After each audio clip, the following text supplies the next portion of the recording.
America and Europe, they could save Ukraine right now, but they won't. And the reason they won't is exactly why what you're now seeing in Ukraine could be the start of World War III. I mean, this is crazy. You know, America, Europe, they're saying, oh, we're scared of starting World War III, and Vladimir Putin clearly isn't, because he just has. And they're scared of starting a nuclear war when Vladimir Putin is not. In fact, he's threatening it. And this fear, this mismatch of how Russia and Europe and America are all seeing this war in Ukraine, that is sending Putin and China the most dangerous signal of all. That is why the West could right now be making the most catastrophic mistake since 1938. I mean, of course, the West did not stand up against Adolf Hitler. Now, right now, US President Joe Biden and his European allies in NATO, they're refusing to do that one thing that would probably save Ukraine from being wiped out by the Russian army that's been sent in by mad Vladimir Putin. Now, that one thing is what the Ukrainian president is pleading for. He did it again this week, pleading for a no-fly zone to ban Russian jets from flying over Ukraine and bombing its cities. To ban these jets, or at least shoot them down. As far as a no-fly zone is concerned, it would have helped a lot. This is not about dragging NATO countries into war. The truth is, everyone has long since been dragged into war, and definitely not by Ukraine, but by Russia. A large-scale war is going on, and everybody thinks it would be over quickly. I talked to President Biden many times. I am very grateful to him for all the opportunities and the support, but they did not hear me. I told them that Ukraine will fight more than anyone else. But we, just by ourselves, left alone against Russia, we simply cannot manage. Now, you can see why the Ukrainians are desperate for NATO to ban Russian jets over Ukraine and give Ukraine's remaining jets a fair chance, the freedom to attack. I mean, you just look at the ground now. Ukrainian jets and land forces could, if the NATO and America, if they helped clear the skies of Russian jets, they could then wipe out the massive Russian military convoys that are now moving in to cut off and starve the Ukrainian capital, Kyiv. Columns that are right now sitting ducks for a proper airstrike if there was no Russian air cover for them.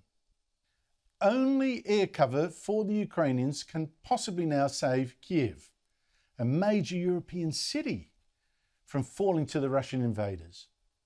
But imposing a no-fly zone is exactly what Biden and NATO refuse to do. Biden has actually told Ukraine's president himself, no, it's too dangerous. Nor will he send a single American soldier to help fight.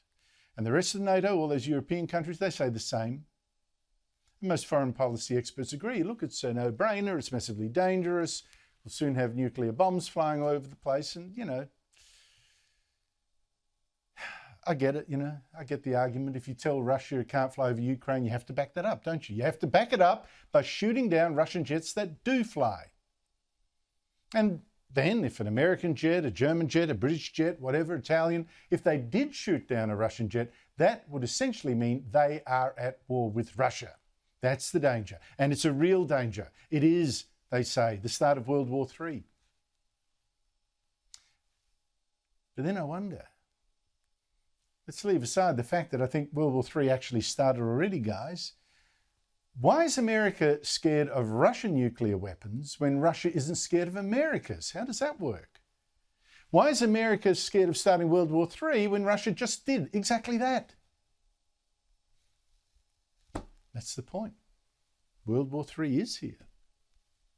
It is being fought right now in Ukraine, a part of Europe. As Russia, backed so far by the Chinese dictatorship, tries to conquer a big country with all its resources to make Russia even stronger. And if Russia does succeed with China's backing, who's next? Will Putin next try to conquer other former parts of Russia and the Soviet Empire?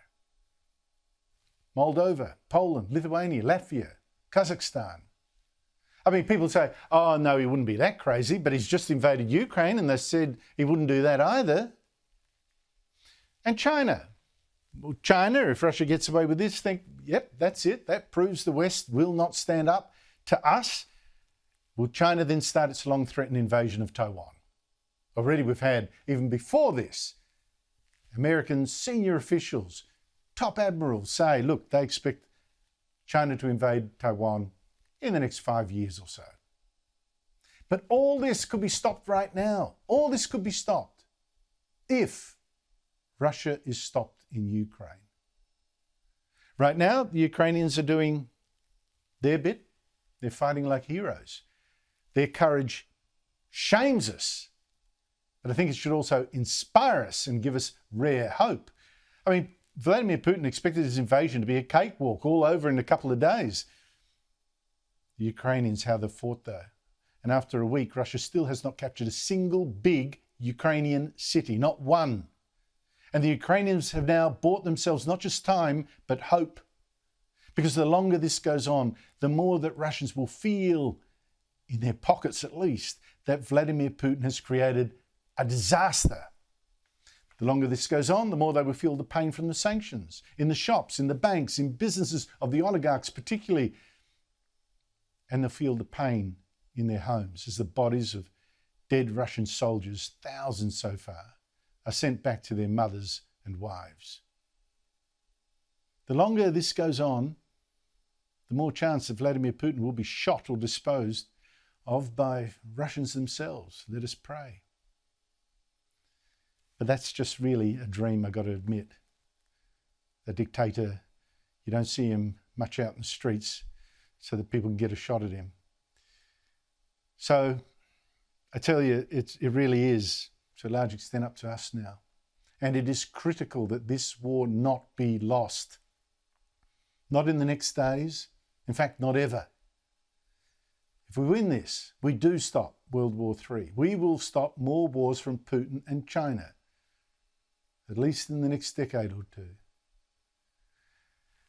Now look, if you're still saying, but you know, nuclear weapons, we don't dare, then at least do this.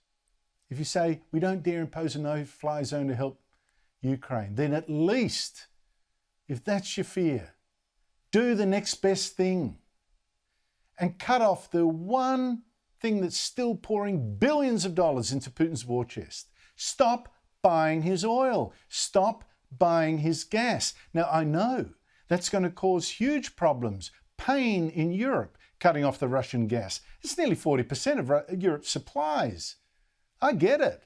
But if you think that's pain, time to recalculate. Just think the pain of World War III. What would that be? Balance those costs. Defend Ukraine now. No more fine words and hashtags and grand speeches and boycotts of Russian vodka. That's not going to do it. Do something to stop this war, to stop World War III now.